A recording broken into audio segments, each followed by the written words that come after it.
Bienvenidos, bienvenidas al stand de la Secretaría de Políticas Universitarias. Estamos hoy con representantes de la Universidad Nacional de La Matanza. Sus nombres son Valeria Weston, Mariana Beccaria y Claudio Carlen. Vienen a contarnos sobre la Cuenca Alta, Arroyo Morales y Arroyo Rodríguez y el desarrollo de la calidad de vida, estudio de un vínculo. Bienvenidos, bienvenidas. Bueno, cuando quieran. Bueno, muchas gracias. No sé si se me escucha. ¿Sí? Bueno, buenas tardes para todos. Ahí, mejor.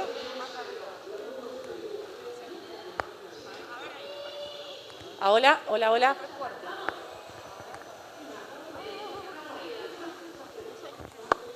A ver, uso este. ¿Sí? Mejor.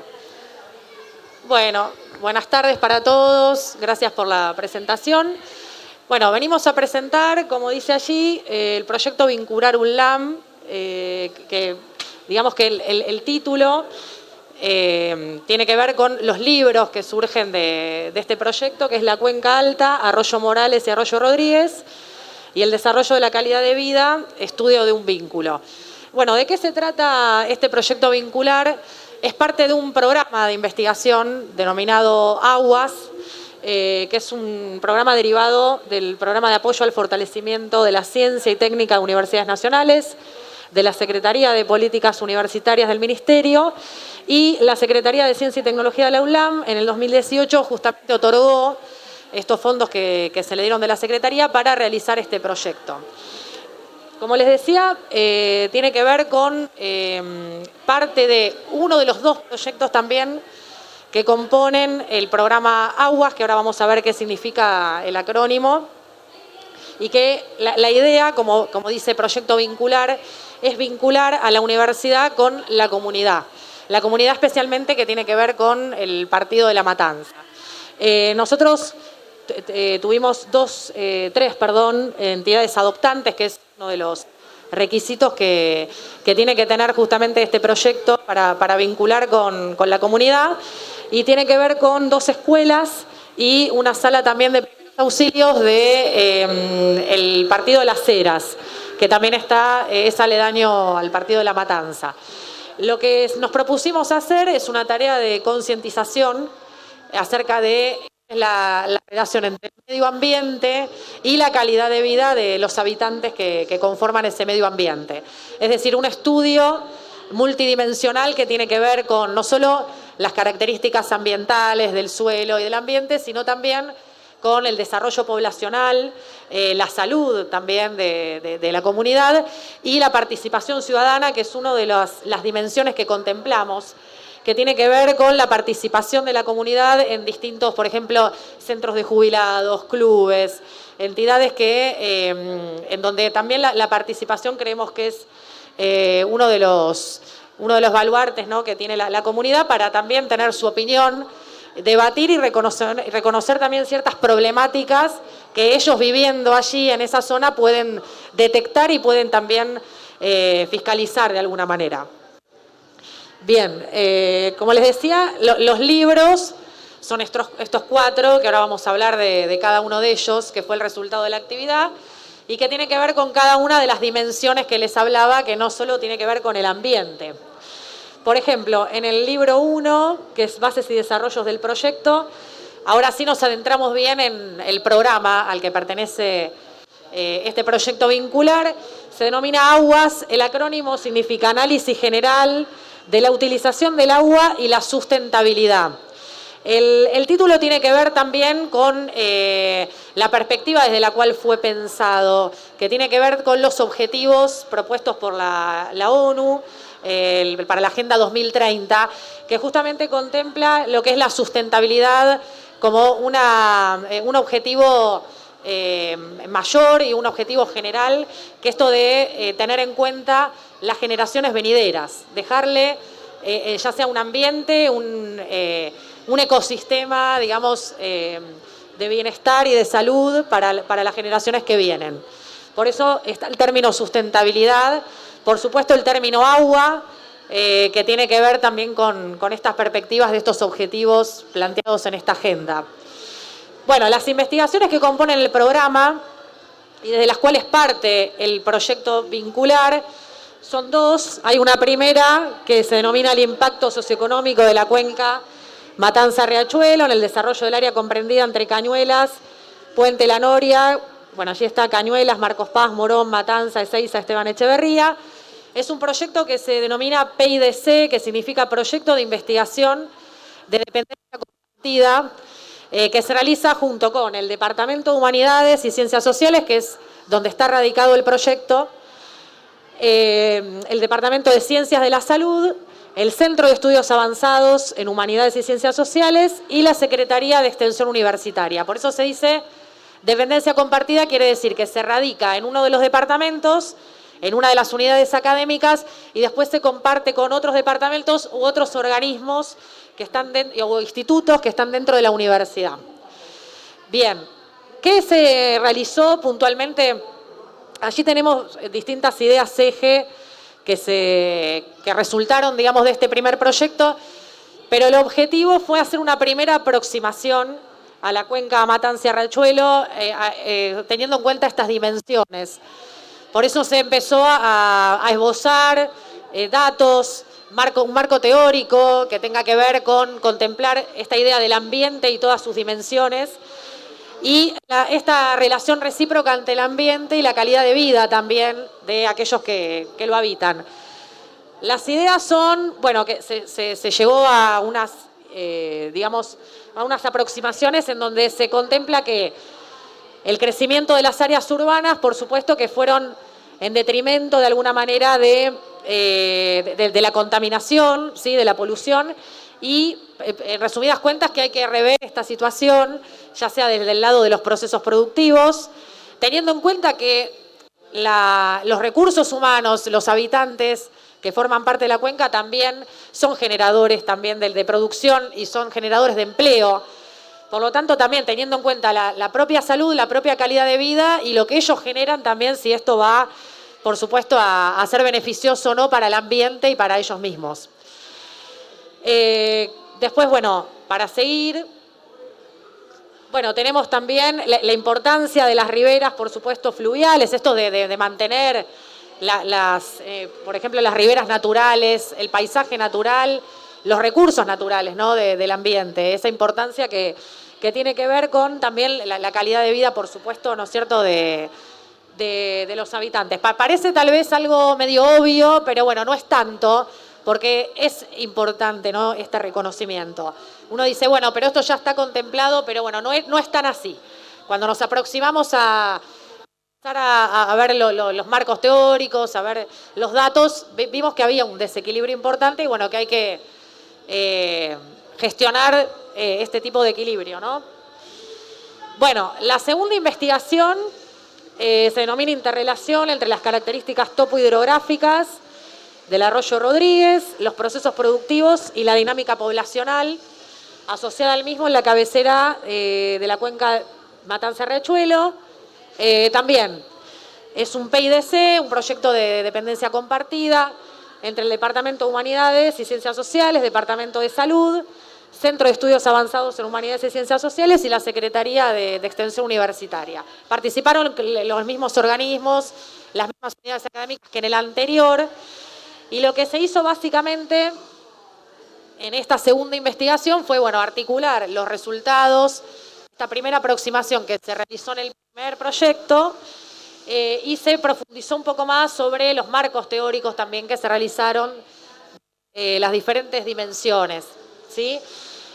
Como dice ahí, bueno, se articularon los resultados, se propuso cuestionar un poco más esta interacción que se establece entre estas características topohidrográficas, que ahora nuestro compañero les va a especificar más de qué se trata, los procesos productivos y la dinámica poblacional. Bueno, aquí entraría la intervención de Claudio, pero bueno, ¿sí? ¿Lo hacemos ahora? Bueno, el libro 2 vamos a ver entonces. Bueno, hola, ¿qué tal? ¿Cómo están? No sé, hagámonos un poquito más interactivos si quieren, si se escucha.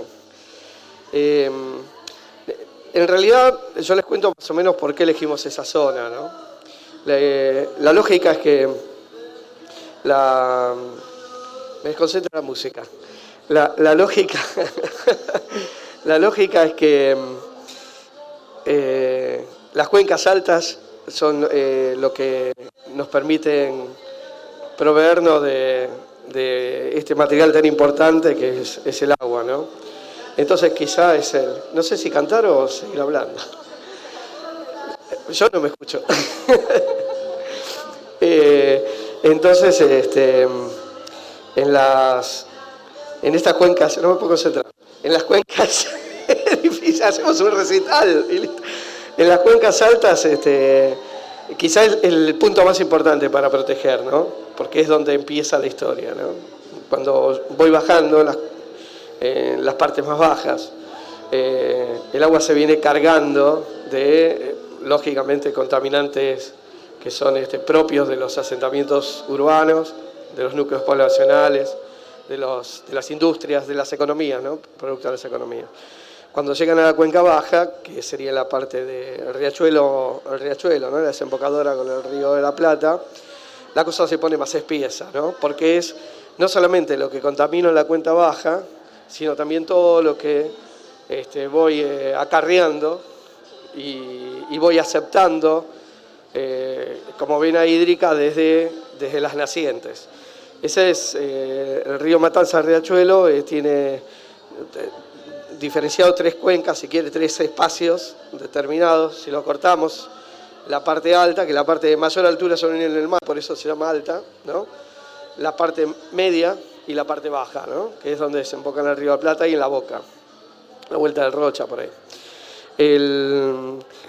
Nosotros tomamos, en esta investigación, tomamos la cuenca alta porque es lo que nos parece que estamos más prácticos a poder conservar. Es como que tenemos un elemento que no está aún muy polucionado y que es mucho más fácil interactuar con acciones y que esas acciones sean productivas en el mediano, en el largo tiempo. Es decir, es más fácil que recuperar, conservar, ¿no es cierto? Y evitar, ¿no? Que se genere un impacto mayor, ¿no? Los impactos, nosotros les llamamos, un impacto se entiende toda acción antrópica realizada por el hombre, ¿no? Donde se generan cambios. Esos cambios pueden ser positivos para el ambiente y esos cambios pueden ser nulos o pueden ser negativos. Lo que tratamos de evaluar en alguna forma cuáles son esos cambios que tiene, cuál es el impacto ese que producimos. Esos cambios básicamente nos centramos en los cambios negativos, que es lo que nos preocupa como para poder tomar algún eje de interacción para el futuro, ¿no? También vimos, ¿no? Que había determinados tipos de acciones que podíamos tomar a favor, o sea, para generar impactos positivos. Entonces nos preguntamos en ese momento, dada la característica del río, el río comienza siendo una conjunción de arroyos de bajo caudal, poca cantidad de agua, ¿no? El caudal es la cantidad de agua, ¿no? Por unidad de tiempo, y tomamos el arroyo principal que daría origen al cauce del río Matanza. Entonces tomamos de ellos el Cañuelas, el Moral, el Rodríguez, tomamos en primer momento, en la primera investigación, el Rodríguez, y luego tomamos el Morales, porque nos era mucho más amigable para poder hacer mediciones de caudal, lo que se denomina aforo, que ahora está de moda la palabra, aforos de caudal, y poder ver el comportamiento en distintas condiciones meteorológicas, ¿no? Es decir, ver qué comportamiento teníamos en condiciones de alto volumen de lluvia, qué comportamiento que teníamos, cómo era el comportamiento del cauce, que es por el lugar por donde transita el agua, y cómo era la calidad que teníamos de ese agua. También nos preguntamos qué pasa cuando la condición es exactamente opuesta, es decir, con sequías, ¿no? Con secas. Entonces veíamos, bueno, que también empezamos a indagar sobre las condiciones que teníamos con ese caudal casi mínimo, ¿no? Que es prácticamente un hilito de agua irreconocible, ¿no? O sea, no hay prácticamente nada. Bueno, eso tomamos algunos sitios de muestreo, tomamos sitios de fácil accesibilidad y comprobación, sitios públicos, debajo de los puentes de ferrocarril, cruces de las rutas, ¿no? Y bueno, y fuimos haciendo 3 estaciones de monitoreo, primero de prueba, de control, después la georreferenciamos, le dimos posición, ¿no? Latitud, longitud, altura sobre el nivel del mar, referenciada geográficamente a algunos sitios conocidos, ¿no? Y después esas mismas 3 estaciones, que en principio iban a ser 6, nos encargamos de monitorarlo durante una unidad de tiempo para ver los cambios que iban teniendo la misma estación en la misma condición meteorológica. Es decir, ahí encontramos con una cuestión interesante, que no ha alcanzado la planificación temporal. Es decir, yo, por ejemplo, para dar un ejemplo, el 2 de septiembre vamos a medir y después vamos a ir el 15. No nos servía después de la lluvia, ¿no? Y eso nos ponía en una situación de prisa, ¿no? Decir, bueno, tuvimos una buena tormenta arriba, tenemos un buen caudal de los arroyos, vamos a ver qué pasa en este momento, ¿no? Y nos encontramos sorpresas, obviamente, que está bueno para este trabajo. Una de las premisas de por qué nos motivó a hacer este trabajo, que en realidad es un trabajo que estamos haciendo en el presente también, es el chiclé de devolverle el río a la gente, ¿no? Todos deberíamos de gozar del río, ¿no? De todos los arroyos y los ríos, ¿no? Hay veces nos preocupamos mucho que los ríos estén entubados, ocultos, ¿no? Pero por ahí lo más importante sería que el río esté abierto y que nos permita un espacio recreativo por excelencia, ¿no? Porque al costado de los arroyos y de los ríos, o los arroyuelos, es lo que le dicen zanja a la gente vulgarmente, ¿no? Se genera, por las condiciones propias de humectación de suelo, se genera, y del suelo mismo, se genera un ecosistema propio, que es ribereño, o sea, una cantidad de especies bióticas, o sea, que plantas y animales que son propias de ese lugar, ¿no? Y también de detritivos, ¿no? Hongos, bacterias. Y eso es propio, ¿no? De ese lugar, y eso es muy interesante, eso por ahí es uno de los puntos para conservarlo. En ese corredor es un auténtico corredor verde, a ambas márgenes del río significaría a los dos lados, ¿no? Y bueno, es muy interesante proteger esto para ganarnos la calidad de vida que merecemos en función de los cursos de agua, ¿no? Esa selva ribereña tiene una interacción muy importante, ¿no? Sobre todo en los ríos estos de llanura. Un intercambio de temperatura hace que, bueno, la temperatura a los costados sea menor, 4 o 5 grados en verano, y eso es muy placentero. Y eso era uno de los ejes, ¿no? ¿Por qué no plantearnos como evolución final la posibilidad de tener un corredor, ¿no es cierto?, ambos márgenes para que se convierta en un paseo realmente, ¿no? Entonces empezamos a indagarnos qué pasa en la cuenca alta, como decíamos hoy, la parte más alta, que es la parte que menos polucionada está, y bueno, ver cómo seguimos con esto como para poder lograr esa historia en la cuenca alta para que después en la cuenca media podamos replicar. Más o menos es un poquito eso la investigación. Nosotros comenzamos esto en el cruce del Arroyo Moral y la Ruta 6, está entre la localidad, está más o menos 100 kilómetros acá, por la Ruta 40, por la localidad de General Las Heras, entre Hornos y General Las Heras. Después tomamos un punto de muestreo también en el cruce, el cruce de la 200, ahora es Ruta 40, y después tomamos un punto muy importante que tiene mucho caudal en la Ruta 6 y el Arroyo Morales, entre Cañuelas y Zamudio sería. Y después algunos puntos intermedios. El paisaje es muy lindo, es muy atrayente como para conservarlo, ¿no es cierto? Tenemos esa oportunidad. Y eso es lo que estamos midiendo un poquito para contar. No sé si tiene alguna dudas, van después, ¿no? ¿Preguntas? Okay. Nada más. Bueno, y en esta premisa de devolverle el río a la gente, escribimos el libro 3 y el libro 4. El libro 3 dice visión prospectiva de la economía y participación comunitaria. En una primera instancia quisimos saber qué pasa con el sector productivo y la gente, ¿no? Entonces nos dimos cuenta que el sector productivo es dador de trabajo y la gente es dador de mano de obra. Pero también la gente y las industrias comparten un mismo bien, que es el agua del arroyo Morales, ¿sí? Entonces, nos propusimos estudiar este vínculo en más profundidad. Acá dice, los habitantes de esta región de la cuenca no constituyen un grupo fuera de los generadores de empleo, son del mismo grupo y el beneficio es recíproco, como decíamos. Uno de los factores principales referidos a esta reciprocidad lo constituye el hecho de que ambos son beneficiarios del mismo medio ambiente y el derecho económico. Esta situación hace a la búsqueda de soluciones conjuntas, o sea, los dos actores comparten el mismo ecosistema y también lo tienen que cuidar, ¿sí? De esta manera se puede abordar la cuenca desde la concepción de un bien común, de algo que le pertenece a los dos actores. Es decir, como un sistema concreto de gestión y de mantenimiento de recursos sociales y ambientales.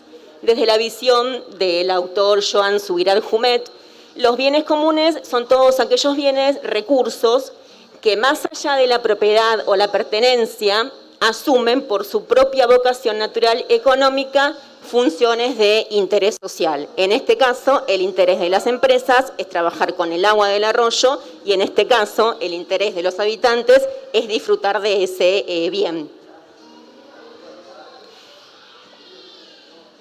Otro aspecto que incluye la temática del medio ambiente es la participación comunitaria. Cómo la gente se une, ¿sí?, en lo que se denomina participación comunitaria. Esta participación comunitaria se puede dar a través de ONGs o a través de asociaciones de la sociedad civil. Las asociaciones de la sociedad civil se pueden dar a través de clubes de barrio, centro de jubilados y demás.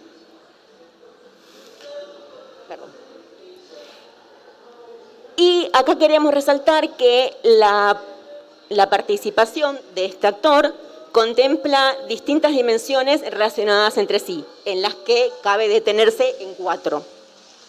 Una es el monitoreo y control, que es el seguimiento y acompañamiento por parte de la comunidad en relación a la implementación de decisiones, contemplando los resultados alcanzados en función de las metas y objetivos establecidos durante la toma de decisiones. La comunidad quiere estar enterada, ¿sí? Después, la otra dimensión es la información. Esta información debe ser de calidad y cantidad a fin de que la población pueda realizar una evaluación a partir de la información con que cuenta. Esta información es muy valiosa para las ONGs y para las asociaciones. La otra dimensión es la toma de decisiones. Los participantes deciden sobre sus propios asuntos. Para ello se requiere una adecuada información, como así también del reconocimiento de acuerdos, divergencias y los posibles mecanismos de intercambio y discusión para la toma de decisiones. Sin información clara y precisa, la comunidad que participa no puede tomar las decisiones, ¿sí? Y otra dimensión es la opinión. Los participantes pueden expresar sus opiniones en relación a las temáticas que refieren al diagnóstico de la situación, teniendo en cuenta que las mismas pueden incidir en la toma de decisiones. La participación de la gente de la comunidad incide en los resultados y las decisiones que se toman en esa comunidad. Lo que quiero destacar del libro 3 es que también nos centramos en los Objetivos de Desarrollo Sostenible de las Naciones Unidas. No sé si saben, pero el término sostenible quiere decir que debemos utilizar los medios que nos brinda el medio ambiente, pero de forma segura y de forma, no me sale la palabra, sustentable, exactamente. Y en la utilización de esos bienes que nos brinda, tenemos que pensar en las generaciones futuras, ¿sí? El libro 4 se denomina la importancia del agua en el bienestar de la población. Acá nos centramos en un concepto de la OMS que dice: salud es estar en completo estado de bienestar físico, psíquico y social, y no solo la ausencia de enfermedad. ¿Esto qué quiere decir? Que uno piensa que uno tiene salud si no está enfermo, ¿sí? Pero en realidad es un conjunto de cuestiones, que es el bienestar físico, que es el tema de la ausencia de enfermedad, el bienestar psíquico y social. Pero además se le suma la prevención. Si uno no previene las enfermedades, no puede estar, digamos, en una total situación de salud, ¿sí? Y acá, bueno, respecto del lugar que se habita, si se vive cerca del río, el mismo trae beneficios para la población que van desde su natural belleza hasta las posibilidades de diversión junto a familiares y amigos, entre otros. Es decir, este derecho de disfrutar del mismo. Volvemos a la premisa que decía Claudio, que es devolverle el río a la gente. No sé si tienen consultas, dudas. Bueno, gracias por la presentación. Nos gusta cerrar siempre preguntando si alguien tiene alguna pregunta o algún comentario o consulta para hacerle acá a los especialistas. Bueno, se las hago yo, que yo me quedé pensando. Cuando hablan de recreación, ¿está contemplada la pesca? ¿Se puede pescar en la cuenca? ¿Y bañarse también en el río? Capaz es una pavada, pero... Sí, naturalmente que la respuesta sería depende, porque depende del sector y el lugar, ¿no es cierto? Lo natural es que en la cuenca alta, después de un buen aguacero, el agua tenga una salvosedimentación, que se ve así marrón, como todo río de llanura, ¿no es cierto? No tendría que tener mayor inconveniente. De todas formas, la responsabilidad estatal sería, en este caso, determinar el lugar, las condiciones de seguridad y salubridad, tomar los análisis correspondientes para garantizar, ser garante un poco de la calidad, ¿no es cierto?, de contaminantes o productos que pueden llegar a ser tóxicos en algún caso. O sea, uno tendría que tener el mapa de lo que ingresa al agua, ¿no? O sea, ¿qué es lo que ingresa? Bueno, ingresa de todo, compuestos orgánicos y compuestos quizá tóxicos, no lo sabemos, pero bueno, la responsabilidad de los estados, por donde pasa ese río, tiene que ver con justamente tener ese chequeo antes de tener el permiso, ¿no es cierto? Ahora, que de hecho sucede lo que decís vos, sí, sucede, ¿no? O sea, los chicos se bañan en el río, en los arroyos, y es una de las cosas que nos hacía abrir los ojos para poder chequear rápidamente la calidad, ¿no es cierto? Además de chequear los fondos, que no haya desechos urbanos, alambres, elementos cortantes, punzantes, ¿no?, que puedan afectar juncos, ¿no? Y respecto a la pesca, bueno, es una actividad que es ancestral en la zona, o sea que siempre van a pescar y normalmente se van a comer el pescadito al lado, con una parrillita ahí al lado. Lo cual también ahí aparecen para esto y para un montón de situaciones, los 4 principios básicos de toxicología, ¿no? Que, bueno, primero, cuál es el elemento contaminante y cuál es el efecto que ese elemento genera, en este caso, en la población de humanos que va a consumir eso. El segundo es la concentración, cuánta cantidad de ese pez que sacó, lo mismo que en el río Paraná, se me ocurre pensar, o en cualquier lugar, está consumiendo si tuviera un determinado índice de toxicidad. ¿Cuán concentrado está? El otro es en el tiempo, el principio de periodicidad. ¿Durante cuánto tiempo está ejerciendo esa práctica? O sea, no es la misma práctica aislada en presencia de un elemento tóxico, ¿no?, o de baja toxicidad. En realidad que eso realizado a lo largo del tiempo, porque hay algunos elementos que son bioacumulativos, y quizás por eso tu pregunta con los peces, Y bueno, y esa bioacumulación al ser el consumidor rutinario en el tiempo de ese producto, bueno, genera más chance de tener algún desarrollo patológico. Y el último principio, el cuarto, el de biodisponibilidad o bioresistencia, donde cada organismo tiene una biodisponibilidad a ser aceptor a algo y a su vez genera una bioresistencia propia de que varía de cada individuo, que varía de, en este caso, persona en persona, animal a animal, o lo que fuera. ¿Se entiende? Más o menos trato de ser didáctico, pero está buena la pregunta. Okay. ¿Tenías alguien más? ¿Alguien más tenía una pregunta? ¿Sí? Bueno, hola.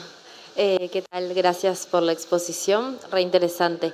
No, yo me quedaba pensando como que traen esto de, bueno, el río para el disfrute y la recreación, que es como y me acordaba como de las imágenes de, no sé, principios o mediados del siglo XX y decir, claro, acá había un río que podemos como disfrutar, incluso tenemos quizás en la provincia de Buenos Aires que está buenísimo, pero que a veces te metes al río y decís, te persignas un poco antes de entrar y decís, bueno, si salgo viva, qué suerte.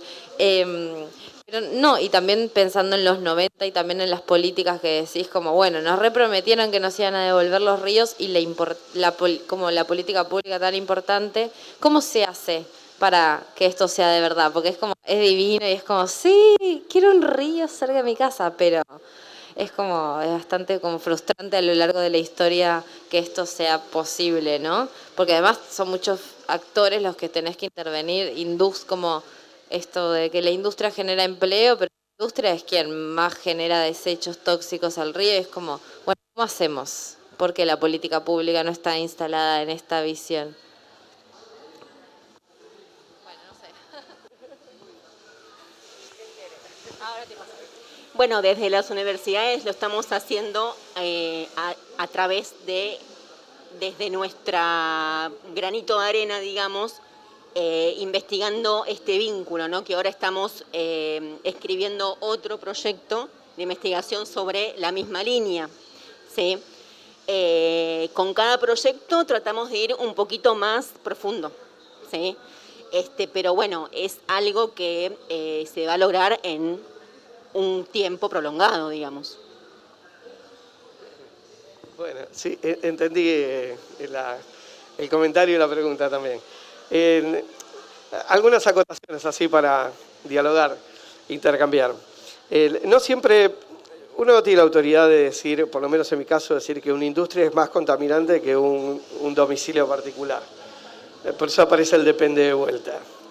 Hay veces las industrias, cuando hay una responsabilidad empresarial y ambiental marcada y hay una conciencia ambiental, y se cumplen los sistemas de gestión, normalmente las industrias tienen buenos elementos como para no ser justamente los más contaminantes. Los primeros elementos que tienen es bueno, el conocimiento y la capacidad y la posibilidad de tener profesionales y equipos. Y la responsabilidad, ¿no es cierto?, que le compete. Entonces hay veces uno se tira la mochila de que la industria es más contaminante y no siempre sucede, ¿no? Hay veces la responsabilidad parte, sobre todo en las venas de agua, parte sobre los domicilios particulares, ¿no? Nosotros tenemos efluentes, ¿no?, como residuos. Los efluentes pueden ser líquidos y gaseosos, pueden ser industriales o domiciliarios. Después tenemos residuos sólidos urbanos, ¿no es cierto? Sólidos industriales. Los residuos tóxicos y peligrosos tienen una ley específica y los encorseta bastante bien, la 24051. Los encorseta. Los residuos domiciliarios por ahí no, estamos más descontrolados, ¿no? Entonces hay veces, yo no sé si es muy complejo este tema de ir a cuestionar una industria sin tener, porque a veces ocurre que tienen los procesos muy bien certificados, están armados y no son grandes generadores en grandes cantidades de residuos. O sea, hay mucha responsabilidad. Algunos no, como siempre, hay inescrupulosos en todos lados, ¿no? pero no significa que podamos ir contra decir, bueno, un sector contamina más que el otro, ¿no? Pero sí los residuos domiciliarios, y son problemáticos. La responsabilidad que es inocente por ahí, ¿no? Cuando uno hace una casa y hace un pozo negro y después los hijos crecen y le hacen una casita en el fondo y hace otro pozo negro en el conurbano, ¿no? Y no tiene servicio cloacal y tiene un bombeador que saca agua y al lado hay otros 2 pozos negros, mucha concentración, esto que decíamos hoy, ¿no? de carga contaminante. Y a veces el descuido, ¿no? De los residuos mal tirados. Uno pasa caminando por algún lado, nos pasa todo y decimos, la gente en general no tenemos una conciencia de entender todo lo que significa ese residuo tirado en el terreno que no es de nadie, que en definitiva es de alguien. O es de todos, o es del Estado, o fiscal, o es de algún privado, ¿no? Entonces, pero lo que sí es claro es que ese vuelco, ¿no? El aceite usado del auto, la basura que te sobró de tu casa, ese vuelco genera un impacto a toda la comunidad y genera vectores de transmisión de enfermedades, ¿no? Y es un sin control, ¿no? Cuando cambiás y lavas el auto en la puerta de tu casa con la hidrolavadora, también estoy generando un impacto importante y no lo puedo medir porque es disperso por ahí. Porque mientras le doy con la hidrolavadora van a caer aceites, grasas que son altamente contaminantes, ¿no? Y de repente pierdo esa huella de seguimiento, ¿no? Por eso hay veces es como que hay que tener un estudio por cada caso y entender esto de que cuando están muy diversificados también tengo una cantidad importante de polución, ¿no es cierto? Lo que pasa es que no la tengo concentrada. O sea, es muy difícil poder determinar el quién, ¿no es cierto? Creo que queda para otro lado. Primero lo importante es determinar cuáles son los efectos, qué es lo que sucede, qué puedo hacer para prevenir, qué puedo hacer para concientizar, ¿no es cierto? Que una conciencia que se genere entre todos, ¿no? Una movida que digamos, bueno, mirá, realmente el tipo que tira el pucho por la batería del auto o que tira el ticket del estacionamiento también nos está perjudicando a todos. O el que se enoja y tira la latita cuando vas, ese tipo, eso es tan nocivo a veces que lo demás, ¿no? Uno no lo ve, pero para ser romántico nomás. Hay lecturas que aseguran que, bueno,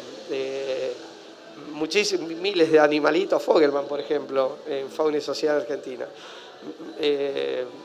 mueren por ir a buscar la comida que tienen los turistas de un lado al otro de la ruta, ¿no? Entonces, fíjate que los efectos, las acciones que yo hago en el medio ambiente, por un lado es un residuo y por otro lado es un vector de patologías y por otro lado es una causa primaria para que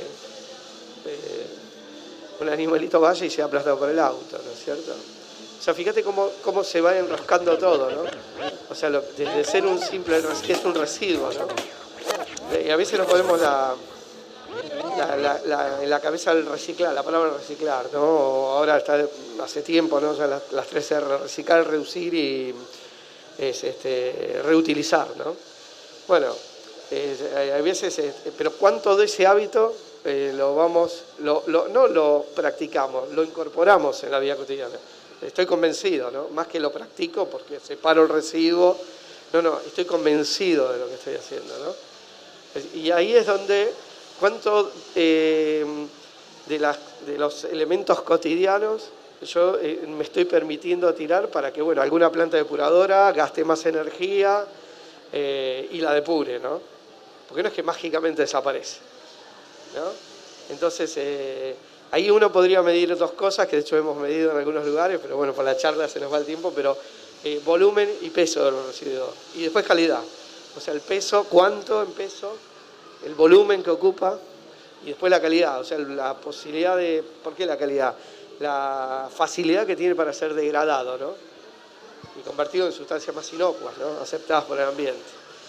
Entonces, ahí es donde empezamos a pensar, ¿no? Porque cuando lo pongo en números, ¿no? 2 millones, 3 millones de personas generando una acción, tiene un peso importante, mucho más que por ahí en la fabriquita de plástico está en la esquina de tu casa.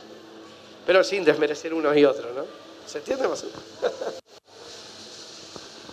Como para sumar un poco más a lo que dijo Claudio, los ODS de la ONU no solamente son responsabilidad del sector público y privado, sino es responsabilidad de la gente.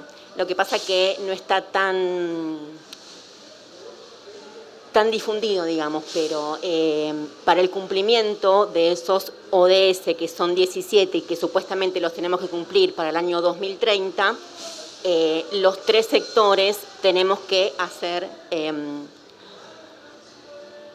acciones para cumplirlos, el sector público, privado y la sociedad. ¿Sí?